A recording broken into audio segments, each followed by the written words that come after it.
చక్కని సీతకి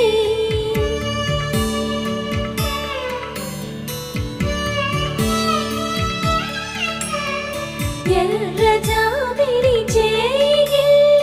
రాముడేడని అడుగుతుంటే